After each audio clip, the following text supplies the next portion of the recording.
వెంకటరెడ్డి గారు, కాంగ్రెస్ పార్టీకి గత అఫ్కోర్స్ 2014 నుంచి కూడా గడ్డు పరిస్థితి నడుస్తోంది. ఏ పార్టీకైనా అప్ అండ్ డౌన్స్ ఉంటాయి, సహజమే. కానీ బట్ కంటిన్యూస్గా మధ్యలో కొన్ని స్టేట్స్ గెలిచినా కూడా బ్రాడర్గా పర్స్పెక్టివ్లో చూస్తే దేశవ్యాప్తంగా ఆ పార్టీ క్రమక్రమంగా బలహీనపడుతోంది. దానికి ప్రధానమైనటువంటి కారణం చాలామంది రాజకీయ విశ్లేషకులు చెప్పేటువంటిది ఏంటంటే నాయకత్వ లోపం అనేది ఆ పార్టీని వెంటాడుతోంది. రాహుల్ గాంధీ రూపంలో ఆ పార్టీకి ఒక పెద్ద ఎసెట్ కాదు, అది ఒక లయబిలిటీ లాగా తయారైంది అనేటువంటిది. కానీ ఎందుకంటే ఒకప్పుడు సరే నాయకత్వ లోపంతో పాటు ఆ సలహాలు ఇచ్చేటువంటి వాళ్ళు కూడా ఒకప్పుడు కాంగ్రెస్ పార్టీలో ఒక స్టాల్వార్డ్స్ లాంటి పెద్ద పెద్ద లీడర్ అహ్మద్ పటేల్, అలాగే కొంతమంది గులాం నబీ ఆజాద్ లాంటి కొంతమంది లీడర్స్ ఉండేవారు. కొంతమంది బయటికి వెళ్ళిపోయి అతనేమో వేరే పార్టీ పెట్టుకున్నాడు, కొంతమంది చనిపోవడం జరిగింది, కొంతమంది పార్టీకి దూరమయ్యారు. ఈ నాయకత్వ లోపం వల్లనే కాంగ్రెస్ పార్టీ ఈరోజు ఇలాంటి క్రైసిస్లో ఉంది అని అనుకోవచ్చా? ముఖ్యంగా మీరు అన్నది కరెక్ట్. ఏంటంటే నావ నడిపించడానికి నావికుడు కావాలి. అవును.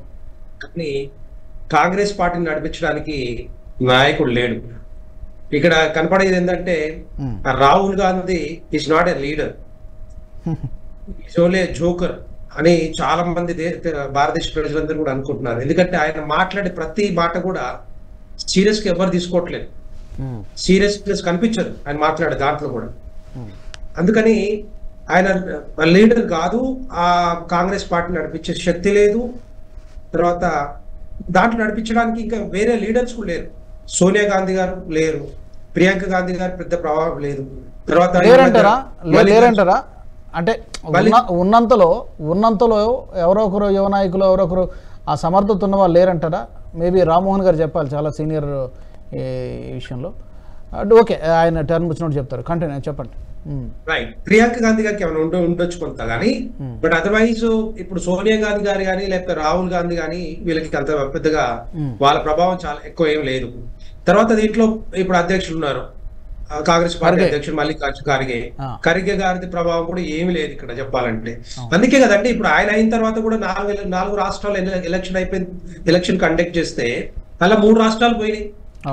వాళ్ళ వాళ్ళ వాళ్ళ వాళ్ళ పట్టున్న రాష్ట్రాలు మళ్ళీ మధ్యప్రదేశ్ కానీ, ఛత్తీస్గఢ్ కానీ, రాజస్థాన్ కానీ. సో అట్లా చూస్తే కాంగ్రెస్ పార్టీ కంప్లీట్ గా డైల్యూట్ అవుతుంది. అక్కడ ఆ పార్టీలో సరైన లీడర్స్ లేరు, అడ్వైజర్స్ లేరు, అంతకుముందు లాగా చెప్పే వాళ్ళు ఎవరు లేరు చెప్పాలంటే. సో దానివల్ల ఎవరు లేరు. ఒకవేళ ఇంకో విషయం ఏంటంటే ఒకవేళ ఎవరైనా చెప్పినా కూడా, ఏదైనా సలహా చెప్పినా కూడా వినే పరిస్థితి కూడా ఉండాలి, అది దాన్ని తీసుకునే ఇది కూడా ఉండాలి. గులాం నబీ ఆజాద్ గారు ఉండేవారు, ఆయన అడ్వైజర్ ఉండేది, సీనియర్ మోస్ట్ లీడర్ ఆయన బయటకు వెళ్ళి కూడా పట్టించుకునే పరిస్థితి లేదు అక్కడ. ఇప్పుడు అంటే కాంగ్రెస్ పార్టీ ఎట్లయిపోయిందంటే ఎవరి మాట వినరు, నేనే రాజు నేనే అట్లా అయిపోయింది అనమాట వీళ్ళని. సో అట్లా దానివల్లనే ఈ కాంగ్రెస్ పార్టీ రోజు రోజుకి ప్రతి రాష్ట్రంలో కూడా, భారతదేశం మొత్తంలో కూడా ఒక్కొక్క రాష్ట్రాన్ని కోల్పోతున్న పరిస్థితి మనం క్లియర్ గా కనబడతా ఉంది. తర్వాత ఇండి కూటమిని పెట్టుకున్నారు. ఇండి కూటమిలో ముందు అన్ని రాష్ట్రాల నుంచి అన్ని ప్రాంతీయ పార్టీలు చాలా వరకు జాయిన్ అయినాయి. కానీ ఇప్పుడు వీళ్ళ భాగవతం చూసిన తర్వాత వీళ్ళ ఒక్కొక్క రాష్ట్రం నుంచి ఒక్కొక్కరు బయటికి వెళ్ళిపోతా ఉన్నారు. అటు మమతా బెనర్జీ గాని, ఇటు నితీష్ కుమార్ గారు కానీ, మిగతా వాళ్ళు కానీ ఇప్పుడు యాప్ కూడా వచ్చే పరిస్థితి కనపడలేదు. హిమాచల్ ప్రదేశ్ లో కూడా ఎప్పుడేమవుతుందో తెలియదు. ప్రస్తుతానికి కాస్త ప్రశాంతంగా ఉన్నట్టు కనిపిస్తుంది, కానీ హిమాచల్ ప్రదేశ్ లో కూడా ఏదైనా జరగవచ్చు, పోయే పరిస్థితి వెళ్ళిపోయాడు. సో యాప్ ఢిల్లీలో, పంజాబ్ లో అది లిమిటెడ్ అది. సో అట్లా ప్రాంతీయ పార్టీలు కలిసి వచ్చే అవకాశాలు కనిపిస్తలేవు ఇక్కడ. తర్వాత తమిళనాడులో లేదు, కేరళలో కొంతవరకు ఏమైనా మళ్ళీ ఏమైనా పొత్తు పెట్టుకోవచ్చు తెలియదు. అందుకే వాళ్ళకి పార్లమెంటు క్యాండిడేట్లు లేక, పోటీ చేసే సత్తా లేక 39 పార్లమెంటు స్థానాలు మాత్రమే నిన్న ప్రకటించారు. ఆ 39లో ఉత్తర భారతదేశంలో ఒక్కటి కూడా లేవు దాంట్లో చెప్పాలంటే. ఆ ఇంపార్టెంట్ ఉత్తరాఖండ్, గుజరాత్ కానీ, లేకపోతే రాజస్థాన్ కానీ, హర్యానా కానీ, ఏ రాష్ట్రాల్లో కూడా ఒక్క క్యాండిడేట్ కూడా ప్రకటించలేదు. వాళ్ళది రాయబరేలి, అమేథీలో కూడా వాళ్ళు ప్రకటించలేకపోయారంటే ఒక్కసారి అర్థం చేసుకోండి. ప్రియాంక గాంధీ గారు చేయొచ్చు కదా, పోటీ చేయొచ్చు కదా, మరి ఎందుకు డిక్లేర్ చేయలే అక్కడ? ఒకటి రాహుల్ గాంధీ కేరళ నుంచి, వాయనాడ్ నుంచి ప్రకటించారు. అక్కడ 16 స్థానాలు. అంటే వాళ్ళు కొంచెం నమ్ముతున్నారు అక్కడ కొంత మేము గెలవచ్చేమో, మాకు కొంత ఓట్ షేర్ ఉంది అని చెప్పి ఆలోచనతోటి అక్కడ ఒక 16 స్థానాలు ప్రకటించారు. మిగతా అన్ని కూడా చాలా తక్కువ. కర్ణాటకలో 7, ఛత్తీస్గఢ్లో 6, తర్వాత తెలంగాణలో 4.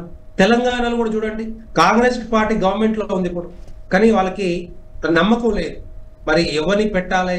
ఎందుకంటే క్యాండిడేట్లు ముందుకు రావట్లేదు, క్యాండిడేట్లు ఎక్కువ లేరు. ఏదో గెలిచే అవకాశాలు ఉండాలనే ఆలోచనతోటి కొద్దిగా వెనక ముందు ఎక్సర్సైజ్ చేస్తా ఉన్నారు. ఇక్కడ కూడా లేరంటారా? ఇక్కడ కూడా అభ్యర్థులు లేరంటారా కాంగ్రెస్ పార్టీకి తెలంగాణలో? తక్కువగా ఉన్నారు. అంటే గెలిచే అవకాశాలు ఇప్పుడు అభ్యర్థులు దొరుకుతారు, పోటీ చేయడానికి అభ్యర్థులు దొరుకుతారు, కానీ అందులో గెలిచే సత్తా ఎంతమందికి ఉందనేది ఒక ప్రశ్న. కరెక్ట్. అభ్యర్థులు చాలా మంది ఉంటారు పోటీ పడేవాళ్ళు, కానీ అప్లై చేసుకుంటున్నారంట. కానీ గెలిచే సత్తా ఉండాలి కదా. ఇప్పుడు భారతీయ జనతా పార్టీ హవా నడుస్తా ఉంది ఇక్కడ. ఇప్పుడు ఇక్కడ నుంచి 6 నుంచి 10 స్థానాలు, మినిమం 10 స్థానాలు రావాలని లక్ష్యంగా పెట్టుకున్నారు. సో దాంట్లో క్యాండిడేట్లు బాగానే ఉన్నారు, స్ట్రాంగ్ గా ఉన్నారు, అందుకే ప్రకటించారు. ఆ 40 దగ్గర బీజేపీ ప్రకటించి 195లో 34 మంది సెంట్రల్ మినిస్టర్స్ ఉన్నారు. ప్రతి రాష్ట్రం నుంచి ప్రకటించారు, ప్రతి రాష్ట్రం నుంచి తీసుకున్నారు. సో అట్లా భారతదేశంలో భారతీయ జనతా పార్టీకి స్ట్రాంగ్ ఓట్ షేర్ ఉంది, తర్వాత గెలిచే అవకాశాలు ఉన్నాయి, తర్వాత క్యాండిడేట్లు ఉన్నారు. రేపొద్దున ఎట్టి పరిస్థితుల్లో నిన్న ఈ రోజు టైమ్స్ నౌ చిన్న సర్వే కూడా చేసింది, దగ్గర 378 స్థానాలు భారతీయ జనతా పార్టీకి వస్తాయి అని చెప్పేసి. 370 కాదు, ఇంకా ఎక్కువనే పోతున్నాయి. అప్కి బార్ 400 పార్ కాకుండా ఇంకా ఎక్కువ పోయే అవకాశాలు ఉన్నాయి ఇంత ఫ్యూచర్ లో. ఎందుకంటే భారతీయ జనతా పార్టీకి ఏదైతే గత 10 సంవత్సరాల్లో మోడీ గారు చేస్తున్న కృషి, ఏది సంక్షేమ పథకాలు కానీ అభివృద్ధి కానీ కళ్ళ కట్టినట్టు కనపడతా ఉంది. ప్రతి సెక్టర్లో, ప్రతి రంగంలో కూడా, రోడ్ వేస్ కానీ, ఎయిర్ వేస్ కానీ, రైల్వేస్ కానీ, ప్రతి ఏది తీసుకున్నా కూడా, యువతను కానీ, మహిళలను కానీ, రైతులను కానీ, మరి అప్పటి నుంచి ఇప్పటివరకు ప్రతి ఒక్కరు కూడా బాగుపడతా ఉన్నారు. ఎందుకంటే రైతులు చూసుకున్నట్టయితే వాళ్ళకి అన్ని రకాలుగా ఎరువుల దగ్గర నుంచి, కిసాన్ సమ్మాన్ దగ్గర నుంచి ప్రతి ఒక్కటి కూడా అందుబాటులో ఉంచుతున్నారు. సో టైంకి ఈ కిసాన్ సమ్మాన్ అనేది కూడా టైంకి ఇస్తున్నారు. మహిళల్ని పట్టించుకుంటున్నారు. ముద్ర కానీ, డ్వాక్రా కానీ, కిసాన్ స్వనిధి పథకాలు కానీ, ఇట్లాంటి చాలా ఉన్నాయి. సుకన్య సమృద్ధి కానీ, రకరకాల పథకాలు కూడా ముందుకు తీసుకొచ్చారు. తర్వాత ఉజ్వల గ్యాస్ కానీ, లేకపోతే టాయిలెట్స్ నిర్మించడం కానీ, తర్వాత జన్ధన్ ఖాతాలు ఓపించడం.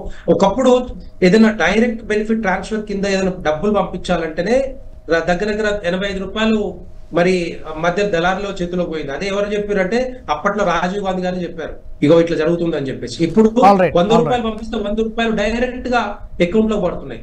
అట్లాంటి ట్రాన్స్పరెన్సీ పద్ధతి తీసుకొచ్చారు కాబట్టి మోడీ గారు ఈ ఒక్కరు కూడా మరి భారతీయ జనతా పార్టీ గెలిపించాలని ఒక ఆలోచనతో ఉన్నారు.